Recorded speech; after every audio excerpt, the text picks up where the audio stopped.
Alright, sa mga nagtatanong, exclusive po sa ating TNT lang po ito. So wala na po yung FB10 at saka yung ML10. Wala na po yan, dalawang yan. Ano na ang bago? Yung FB15, okay, at saka ML15, which is both siya 1 GB, good for 3 days na po yan siya, guys.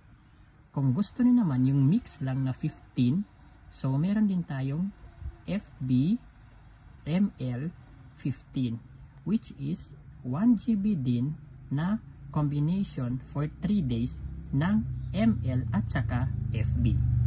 So this is all exclusive pag naka-TPC po tayo, guys. Okay? So yun lang, like, share, and comment po sa video. Thank you!